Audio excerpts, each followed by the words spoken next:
everybody, it's Neenah. Thanks for joining me today for a new video tutorial. I wanted to share a card design that I created using some of the newest products from Simon Says Stamp's Friends release, which is a great Valentine's themed release, but also has tons of products that you can use all year round. I'm going to show you how I created this beautiful background using one of the new large cling background stamps that Simon's released. This really cool window cut background cling is the Center Heart Cling background stamp. I had the idea to stamp the image onto some white cardstock using some Simon pink ink and then color in the design with Copic markers to create this beautiful stained glass effect. So I'm going to show you how I created this card. I started off by taking the background cling stamp and the Magnolia Simon ink, and I'm going to ink up this entire stamp really well and then stamp it down onto some Bristol cardstock. Now, I did make sure to put this into a stamp positioner. This is the Tim Holtz and Tonic stamp positioner because it's a little bit larger and it allows you to stamp larger images like this big cling stamp. And you can use either cling or rubber stamps inside of this tool, which is really handy. So I've stamped that down, like I said, onto the cardstock, and I'm going to bring in some Copic markers. So I've chosen a bunch of different pinks. I wanted a pink toned design for this card. I'm choosing a bunch of different pinks and I'm going to write down the colors here on my grid pad, letting you know which ones I used for the card. And I just chose them interchangeably as I was coloring. I wasn't really choosing any specific colors to go in certain places. I was just kind of going where I wanted to put them. So I've colored the entire background here with these Copic markers, and I really had fun just kind of picking and choosing colors and deciding where I wanted each one to go, and it was a very relaxing process. You can see here this RV25 is a much different color. I chose that in particular. You can see there's a few Copic markers in this selection that I have here that are a little bit more on the odd side, and ones that you don't normally would like blend with each other. And I chose that because I wanted something that would give contrast. Because I've got so much pink going on here, I want colors that are going to contrast with each other.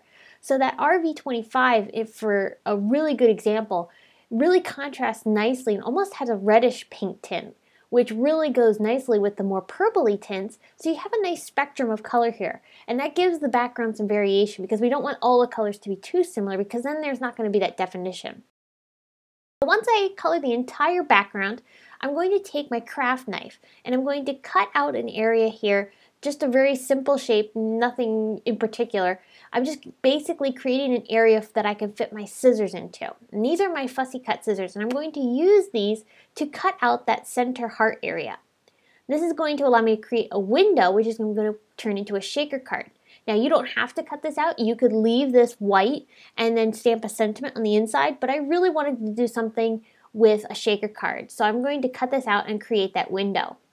Once I've cut the heart out, then I'll take a Copic marker in a color that I had already used on the background, and I'm going to go along the white edge of that paper where the heart was cut out to help finish it up a little bit. It's going to help finish off the edge and not have that white core of the paper showing through. It's a really small detail, but it makes a big difference because you're not seeing that white show through on the cardstock. Now that I have my background panel colored and cut out, I'm going to take some gel pens. This is a glitter gel pen from Sakura, and I've also got a white Signo broad pen, and I'm going to add doodle details to the background. You can totally skip this step, but I really liked the contrast again with the white and then also having the gold accents. That really brings a lot of oomph into that background design and really adds a lot of interest.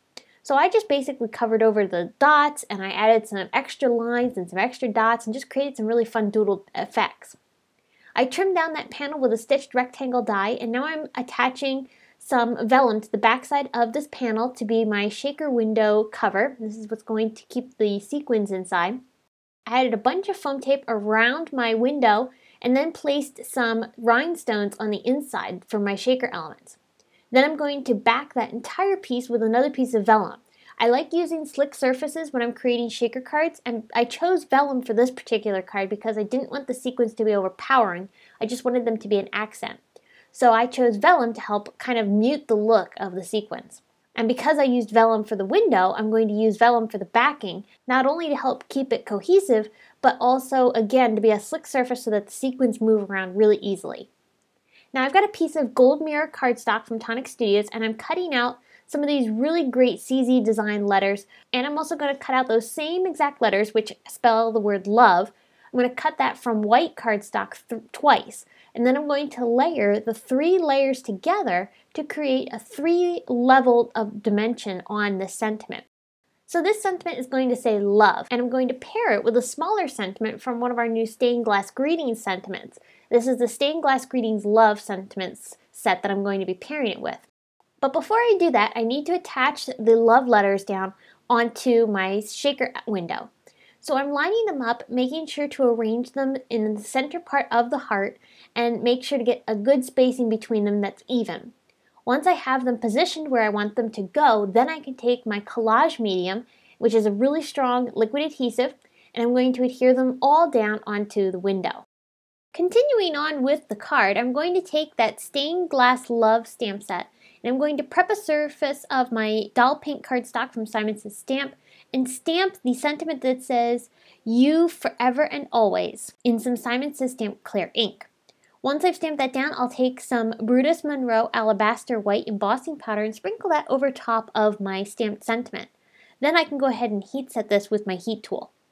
I trimmed that sentiment down into a banner strip, and then I also took a little bit of my Copic marker and went around the edges to darken up the edges a little bit and give a little interest to that sentiment strip.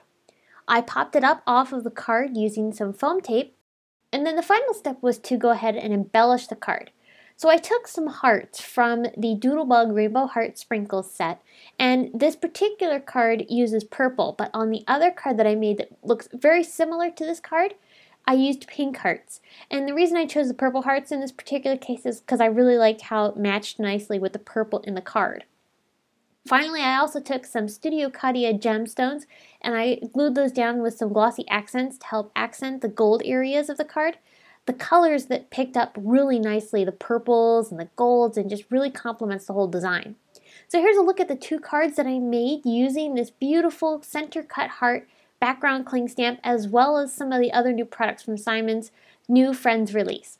I hope you will check out my blog post that's associated with this card and see more still pictures of the cards that I made, and also stay tuned for more inspiration using the new Friends release.